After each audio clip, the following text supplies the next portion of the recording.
Hi, my name is Patricia Kathleen, and this podcast series will contain interviews I conduct with women, female identified, and non binary individuals regarding their professional stories and personal narrative as it relates to their perspective. This podcast is designed to hold a space for all individuals to learn from their counterparts, regardless of age, status, or industry. We intend to transparently investigate the evolving global dialogue regarding underrepresented figures in all industries across the USA and abroad. By hosting these stories and conversations, we aim to contribute to the changing platform and representation of these individuals for the future. Now let's start the conversation.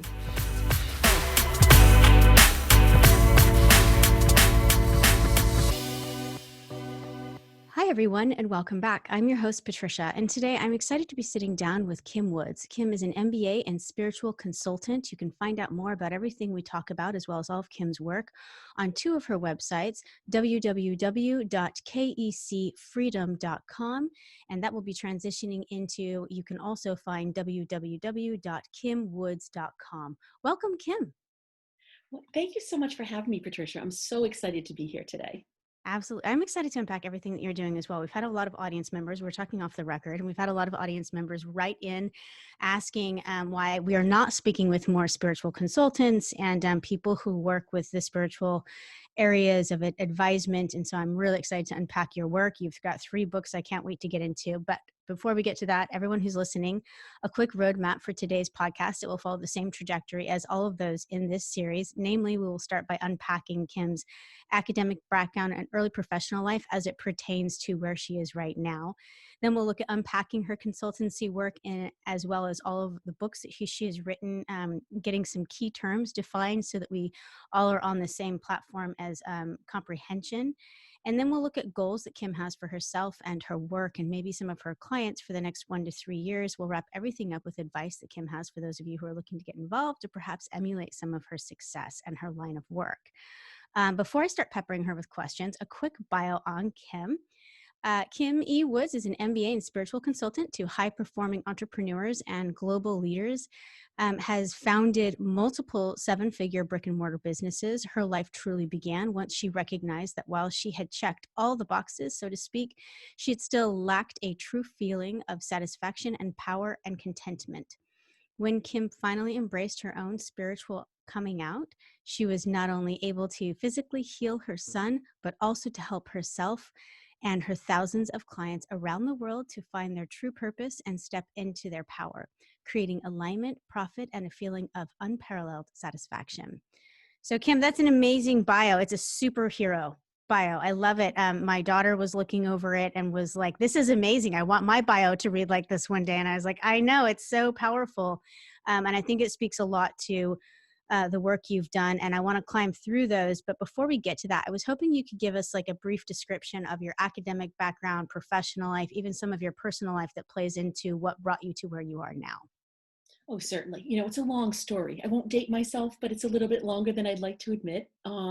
So I did a very traditional route. I went to college. I got my undergrad degree from Clark University, and it's in economics and finance. Went into business. That's the normal trajectory, and loved business. Absolutely adored it. Worked in corporate for a handful of years. Realized I wanted to get my MBA. Got it from Babson College. Again, more business, just drinking up the business. Ended up at Oracle and did consulting for them and led a $10 million practice for them and had 30 people on my team. And it was at the pinnacle of my career, so to speak. And then got pregnant, had my first, fully intending to go back to work. Well, he had health and developmental issues. And so just as I'm going to go back to work, he's duct taped to a gurney at 2 months old and having radioactive isotopes running through his body. And you can imagine the sheer terror on a 2 months old's face being duct taped to a gurney. And so I realized, need to stop the career trajectory, need to stay at home with my son. And during the process of healing him, entered the intuitive realm, because Western medicine was beautiful and Western therapies were helpful, but they weren't helping enough. So I started pursuing alternative healing methods and Eastern philosophies and got very much into the quote unquote woo realm. Mm-hmm. And that began my journey into the intuitive world. And it was through that process that I realized I loved that part of life, and I loved it being a guiding force for me, but still held that back. My husband and I started a business consulting firm, grew it to a successful 7-figure firm. And yet I had this discontent. I had this, dissatisfaction, and realized what it was I wasn't listening to my own inner knowing, wasn't listening to my own spirituality, and I needed to embrace that and lead with it. And so I needed to come out of, quote unquote, the spiritual closet and become an intuitive, consultant, a spiritual leader. And I've said yes to that. And ever since I have, Patricia, it has been the most wonderfully aligned, synchronicitous, magical path.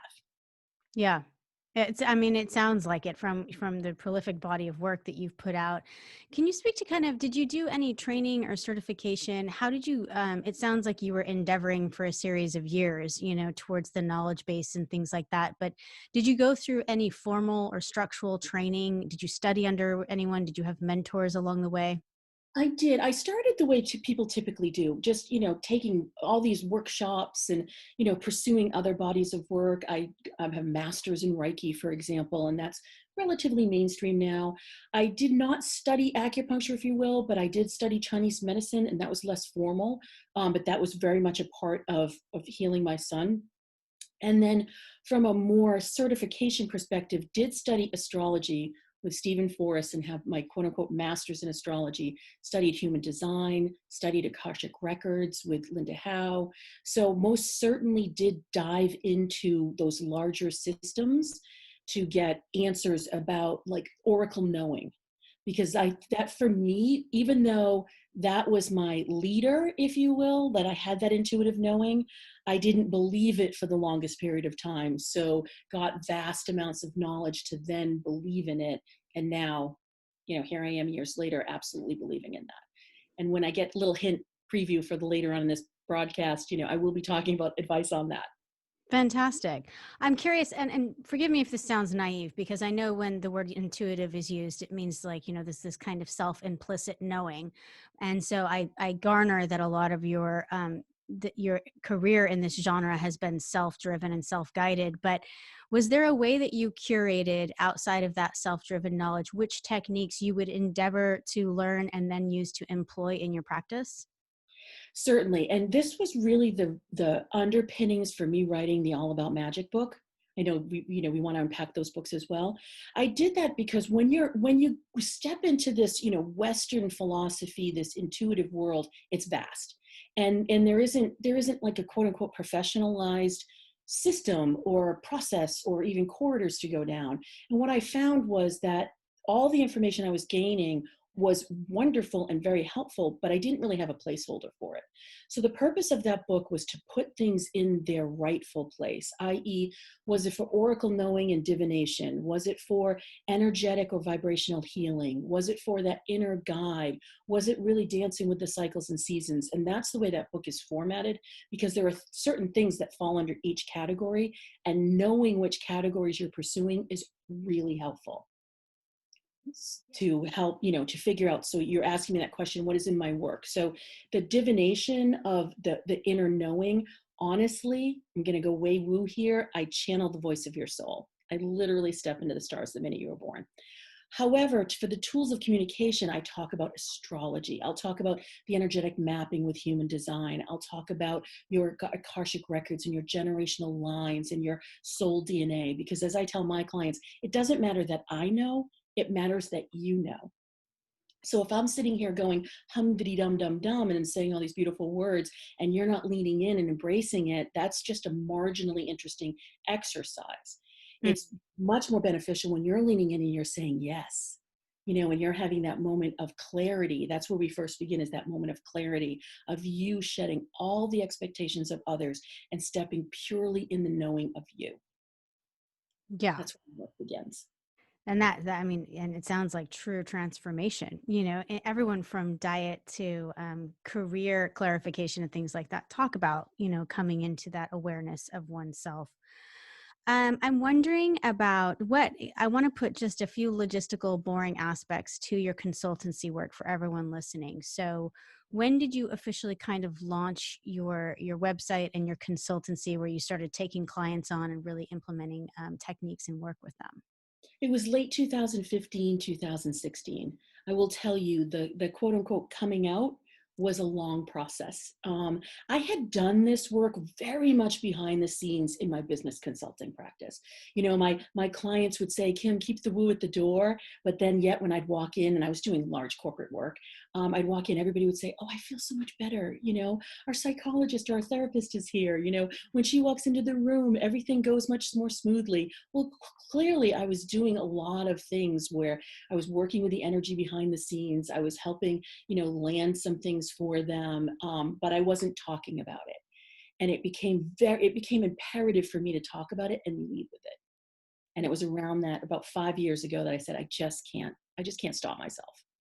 How did you find your first client? Was it just there were so many already baked in, or did you advertise in a way, or did the universe bring them to you? How did that work? Well, I started out still hiding, right? So the coming out has been a process. So I went to friends and family, of course, that's where we all first start, right? And then as I started gaining more confidence in the speaking, it wasn't the confidence in the work, I already had that. It was the speaking about the work. I will tell you now, it's mostly collaborative groups, it's networking, I'm working with, I'm on this podcast, working to broaden my base and my field of voices that can hear me, ears that can hear me, voices that can respond. And with that, I have to say it has been very organic. But I will tell you, since I have been stepping into this, it's probably been about 2 years that I said that absolute sound from the rooftops, yes. Clients do come to me in droves. There's been this yearning for this type of work, to have this knowing and to have the allowance or the permission of the intuitive space to be part of leadership in business. There Ab- really is. Do you focus on clients through the kind of the lens of leadership and business, or do people come to you for all specific reasons?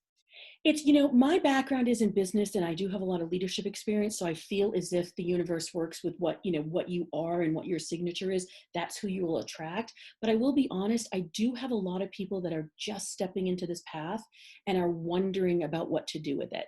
So they're fascinated with it. That would be one group of people that I have. They're just utterly fascinating. They're just lean in and will just say yes because they want to know more. And it's beautiful because it's about themselves, right? Then I have another group of people, and this is my larger body of client base, is they're frustrated, they're discontent, they're unsatisfied, they're not quite sure why. Maybe they've reached the pinnacle, quote unquote, of their career or their business, or they're out of alignment, the balance between home life and business life, or they are finding that there's more competitiveness out in the marketplace and they want to stand in their power more, and so they want to be fully aligned with their purpose. So the frustrated category is the larger body of work for me. Yeah, absolutely. It seems like that would be the case with a lot of practitioners. Uh, Hmm. Frequently don't go to the doctor until they're ill. I Exactly. I kind of want to turn towards your books now. And I told you that I knew of a synopsis of each, but I had not had the pleasure of reading each. And I will go back and do that. I can guarantee you. I want to talk about, so the order I have them in may not be the order that they were published in. So you feel free to correct me. We've got the first one is all about calm, the second one, all about magic, and the third, all about abundance. Was that the order that they were written in, or is that not? Yes, that is the order that they were written in. Okay, so let's look at you mentioned all about magic a minute ago, but let's start with all about calm. When you were writing it, I think one of the first things I love to ask an author is, did you have your audience in mind? And if so, who were you writing it for? Well, this is a really interesting story. When you step into your intuitive knowing, things just download from the sky for you. That was based on a 1 hour speaking engagement I did at a school.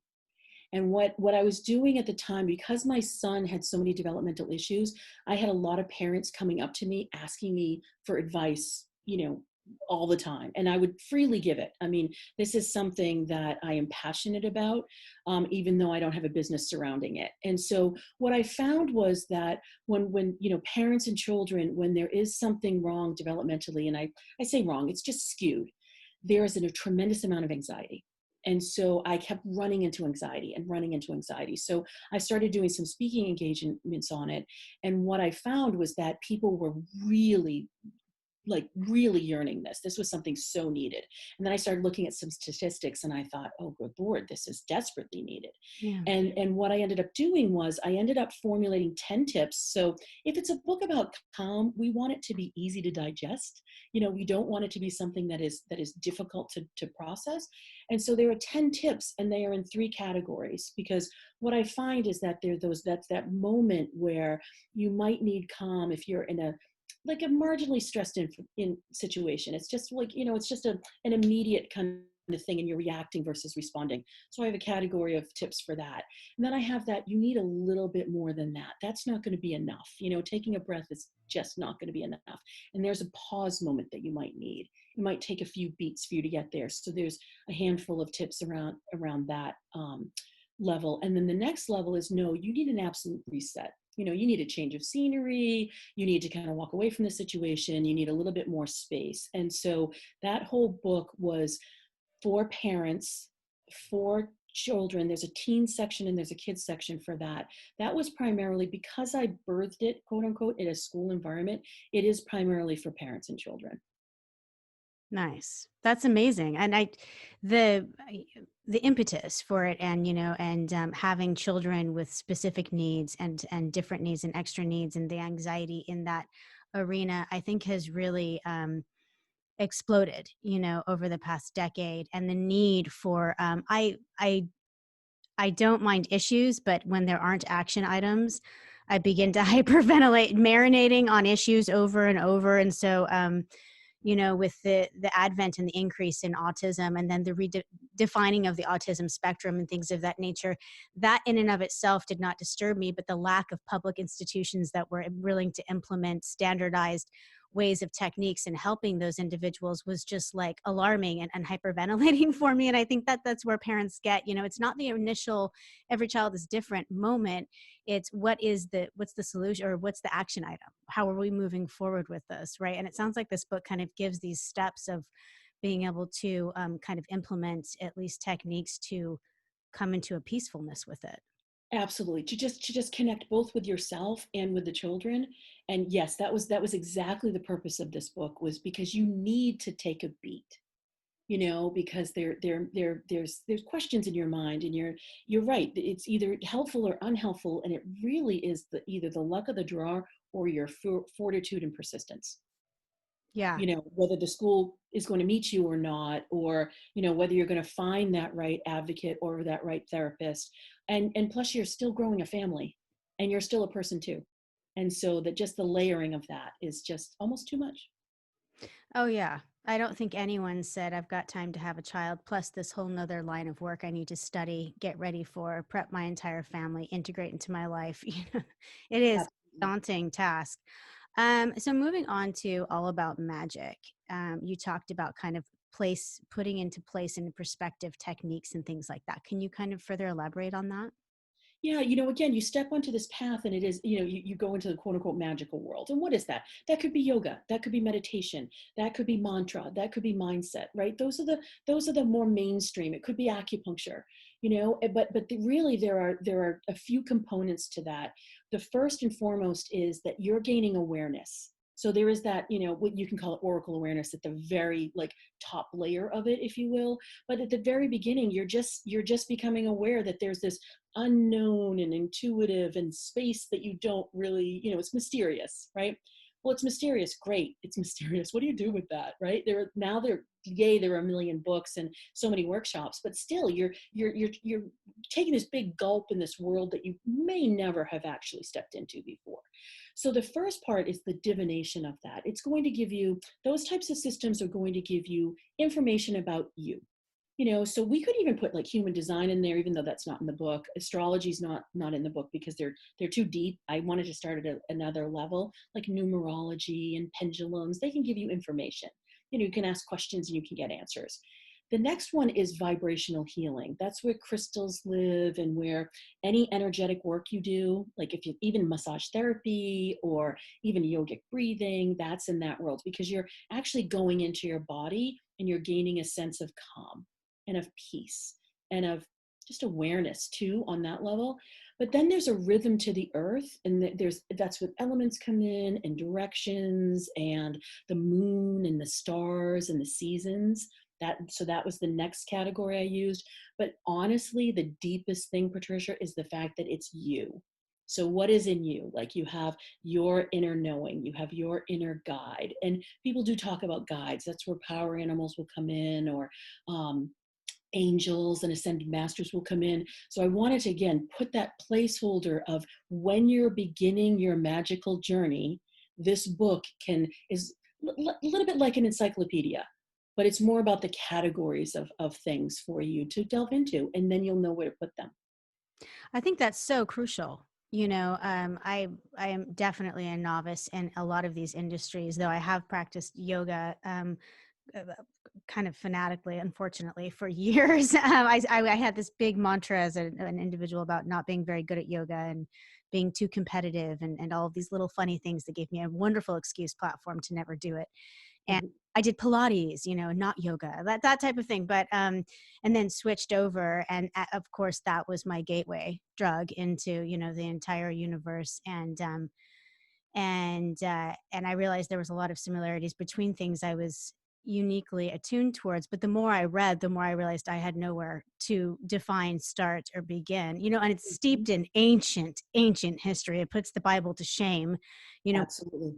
oldest text that we think about in this the United States of America, at least, and a lot of our doctrine that we were raised on as children and educational platforms. And so the history was foreign and rich and deep, and then the techniques were all very confusing as to where one met the other. And there's different influences, you know, there's feng shui and reiki and all of these different things that seem to have similar conversations, even if they're different techniques or from different countries.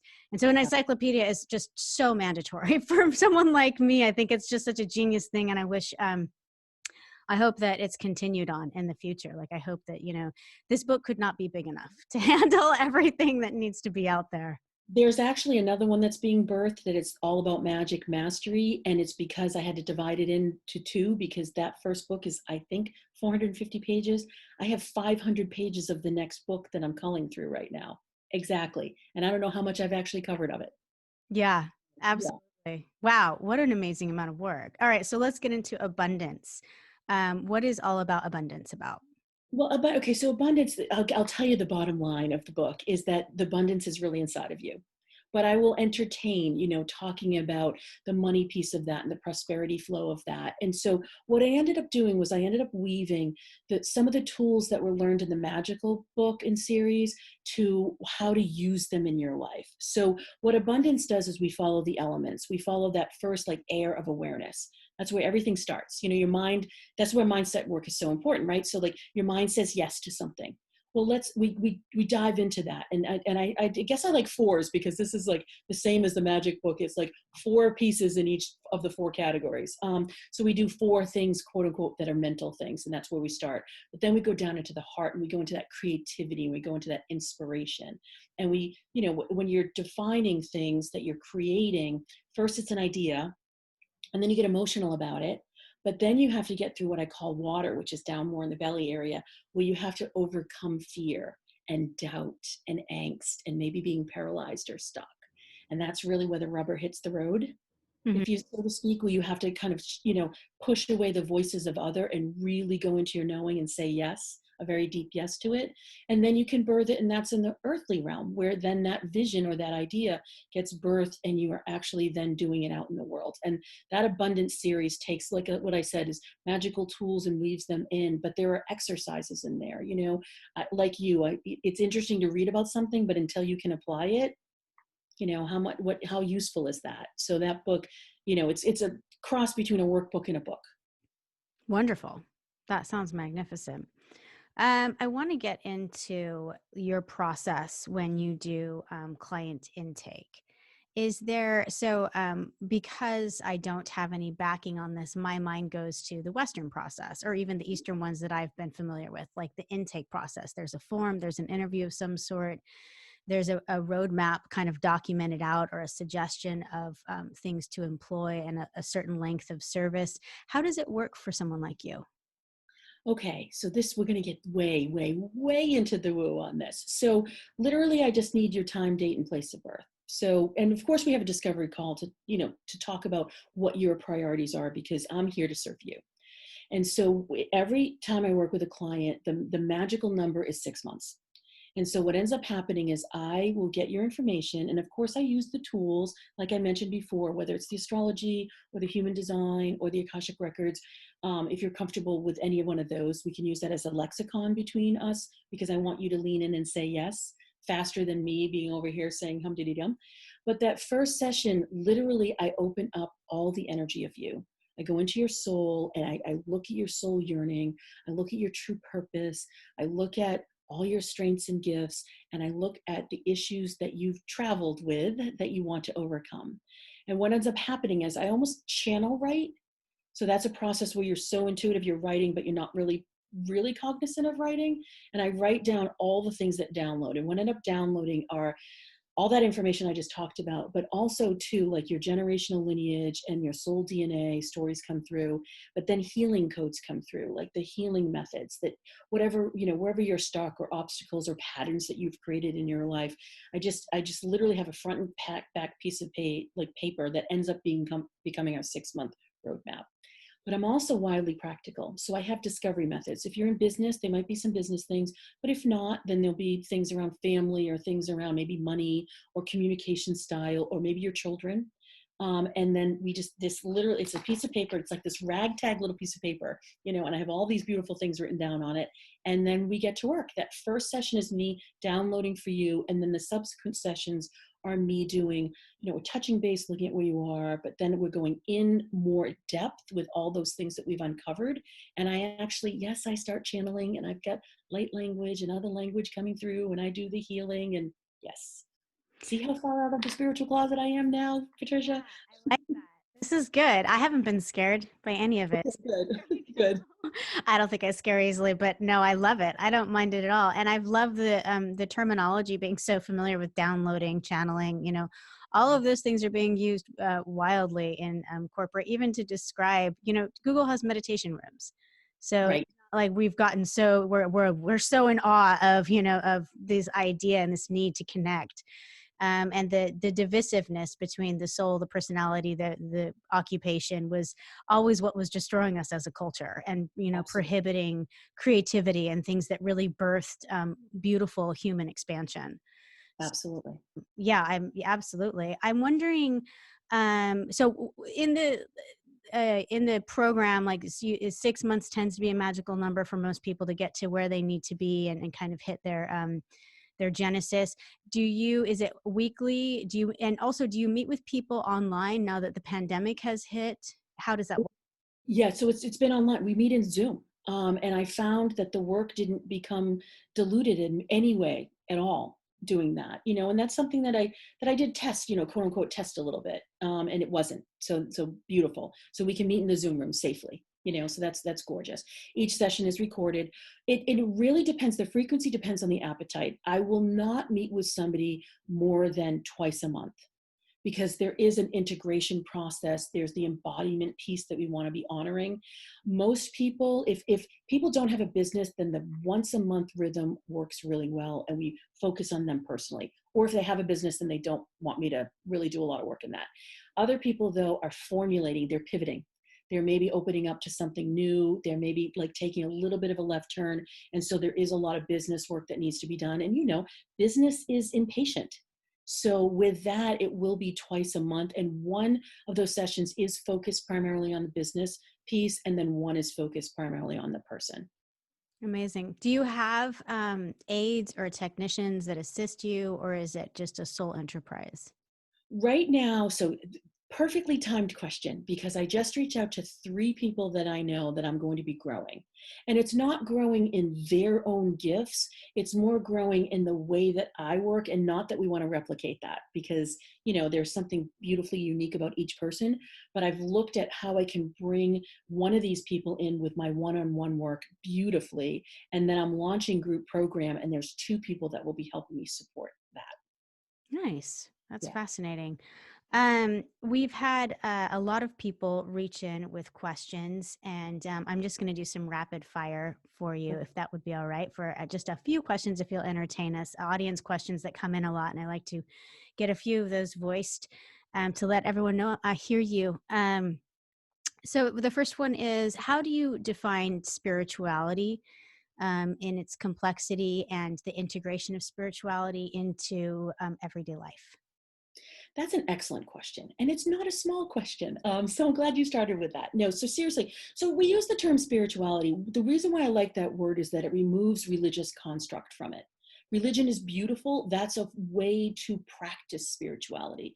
I personally believe that you can access the divine, the universe, God, whatever terminology you're comfortable with, from your own self.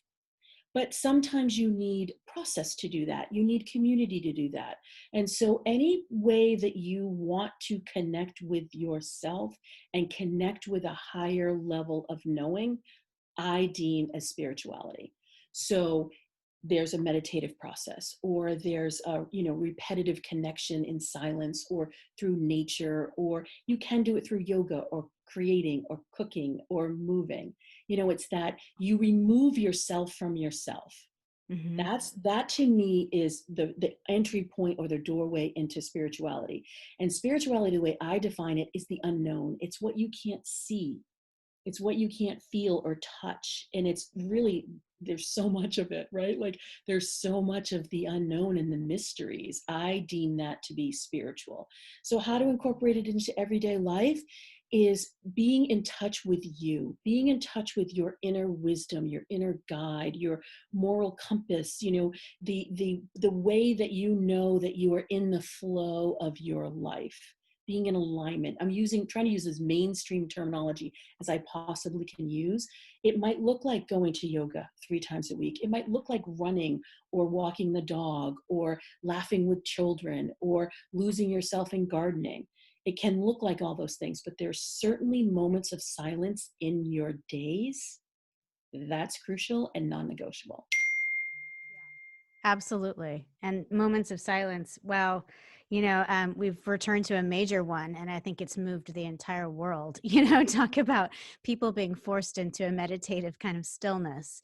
It's been a really Absolutely. interesting. There is not one person, not one podcast host, not one friend or colleague or loved one that I've spoken to that hasn't had a very blunt conversation with being by oneself with silence as the only companion, and how that daunting that was for them, and particularly my comrades in New York City and places where there was no traffic, and how they Absolutely. couldn't sleep. They felt like they couldn't breathe. There was this whole reexamination of oneself and one's environment, and painful but beautiful things, I think, came from it, which is good because the tragedy of a pandemic is almost too daunting to grasp at times. Uh, Absolutely. I'm wondering with every okay, let me go back to my questions. I was and see, I was just going to tangent. I was just going to take it and run, my selfish nature. Okay, so the next question we had is, oh, this is a good one. We had a lot of people write in and ask if you do work for specific periods of life. So there was people writing in about their teenagers getting ready to menstruate and puberty, and then conversely, women talking about working with menopause and certain physiological states, and whether or not your work encompasses a conversation about that. It absolutely does. I mean, the cycles of life are so important, right? And we stayed in the feminine on that in this example, so I'll stay there. My big vision. We're getting to the next part of this, but my big vision is incorporating the feminine way naturally and beautifully in union with the masculine and leading our lives in with that 100% seamlessly. And that can be business, leadership, but your daily life as well. So I went on a little bit of a tangent too. So thank you for allowing me to do that. But honestly, there are moments in our lives that are transition points. And honoring those, I don't think we do that well, especially here in America. Mm. We kind of breeze right by, and we motor right through them. So there is something unbelievably precious about a woman bursting into womanhood, and we don't talk about it at all. There is a place for that. And then there's that next cycle of whether it's motherhood or choosing not to. You're still in that creative cycle. And then there's that, going into the wise woman. These are very, very, I am going to just go as far as saying dishonored phases in the world. And there are like elements of beauty in that. And so the bottom line is that, yes, I absolutely work with that. And it's so incredibly important too, because how do we define ourselves as people as we're going through these beautiful natural changes if we don't allow the natural changes to be incorporated into our new way of seeing the world? Right. Yeah, Right. absolutely. Um, so I want to turn to goals Mhm. because your work helps define and kind of unpack and alleviate blockages, it sounds like, to help people obtain their goals in this very like natural way that is true to their own circadian rhythm, if you will, with the universe and who they are. So you personally, how do you set up your goals for yourself as well as for your business moving forward? It feels like it would be a tenuous line to walk. It is beautiful. It's hilarious because I'm still a strategist. That's my background, right? So I don't lose sight of that. But I work with the cycles of the seasons, and so when I talk to my marketing team, we legitimately have conversations about that annual cycle, and I follow the calendar that everybody follows for January through December. But then when I get into it, I do follow the eight, those eight gorgeous cycles of seasons that we have. We have those quarters, we have the equinox, we have the solstice, but we also have midpoints in between those.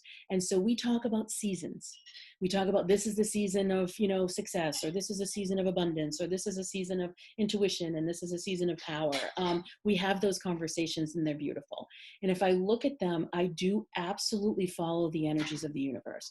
2020, here you are, you talked about COVID as part of that. 2020 is the birth canal. We are all being reborn. We are all being required to look at life through a new lens.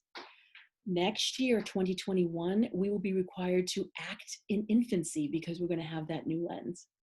And then 2022, there's another energy coming in. So I work with those energies and I align my body of work or goals or,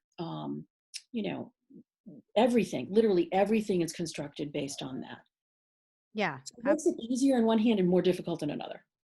Yeah, it does. It sounds like it would bring things, but it's explanative. A lot of young entrepreneurs have these amazingly clear and concise goals. And I'll say, well, how are you planning on getting there? And how did you attach, that awesome number of $2 million as of a net worth, and they were just like, I don't know. And it's anxiety based, more than it Right. goal. It's something that's hanging over them. And I think that at least having this exploratory, explanative, measure of cycles and looking at that and the years and things like that puts things into, again, context, which I love, and meaningfulness.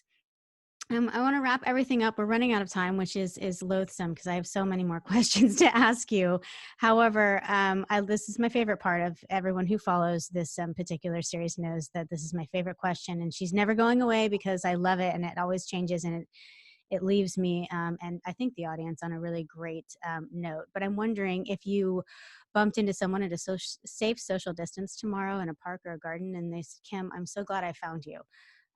We have a friend in common, and I've had this prolific career in dealing with business. It's made me quite happy. I've learned a great deal about the business realms. I've been able to really explore. I launched another company with my partner. I felt great about that, but there was this slowly growing, audacious, presence, and then education, and then passion, and now line of work, reaching into the spiritual realm. And I'm really hoping you can give me some advice. What are the top 3 pieces of advice you would give that individual, knowing what you know now?" First advice I would say is if the spiritual world is calling you, answer the call immediately, right? So what you're going to want to do is you're going to want to look inward and see what resistance you have to that. Because I will tell you, Patricia, walking into a room and saying I'm a business strategist of a very successful 7-figure firm is wildly different than me going into a room and saying I'm a spiritual leader. Yeah. wildly different. You can see some people's, eyes shudder. You can kind of see some people kind of turn away. So you want to be resilient to that. You want to be so incredibly passionate about the yes, that you want to, you can kind of fake it till you make it a little bit. The universe will be kind to you for that, but you want to say yes, and you want to shout yes from the rooftops, because the universe is not going away. If you've had that spiritual call, the universe is going to make it such that you will answer it. It's easier to answer it earlier rather than later. That would be my first piece of advice. Yeah. The second piece of advice is as you're pursuing this, you want to give yourself just as much space to work on your own spiritual growth as you're allowing whatever it is you're going to be doing with your clients. So that is critical. If I didn't allow myself to commune with the divine on a wildly regular basis, I would not be as powerful for my clients, because they're growing, right? And so for me to be able to hold them and all of their potential, their endless possibility in the infinite flow of life, it's no joke. Right. So making time for yourself to really pursue your own spiritual growth would be my second piece of advice. And then the third piece of advice is, I'd say, don't ever forget the practical, because there is something to be said for the email that you need to send, and the scheduler that you need to have set up, and that whatever platform you're going to be using. So what I find sometimes is when people are answering the spiritual call, they'll forget the fact that they're a business. And so making money, I always know what my numbers are. I always know, with technology and my systems and all those things, because this is your delivery mechanism, and this is that abundance exchange that is happening that the universe wants to honor. So that is just as important as all the spiritual things that you're undertaking. Those are my Absolutely. 3 pieces of advice. I love those. Very unexpected as well. I mean, I don't know what I would have expected, but particularly the last one. I love the other side of the pendulum there. So, number one, I have, if the spiritual world is calling you, answer the call immediately and suss out any discrepancies you have towards that calling. Number two, give yourself the same space to work on yourself as you give your clients in order to retain the ability to help your clients. And number three, don't ever forget the practical. It's Mhm. so great. It's so wonderful. I think it's so true, especially for someone in your, and people endeavoring into your line of work. I think that those are awesome pieces of advice. Kim, we are out of time, but I want to thank you so much for meeting with me today. I know you are wildly busy and putting out more work and everything that you're doing, and I really appreciate you stopping and giving us your story and your advice. Thank you so much, Patricia. I've loved being here. Absolutely. And for everyone listening, we've been speaking with Kim Woods. She's an MBA and a spiritual consultant. You can find out more on both of her websites, www.kecfreedom.com, as well as www.kimwoods.com. And until we speak again next time, thank you for giving me your time. And remember to always bet on yourself. Slancha.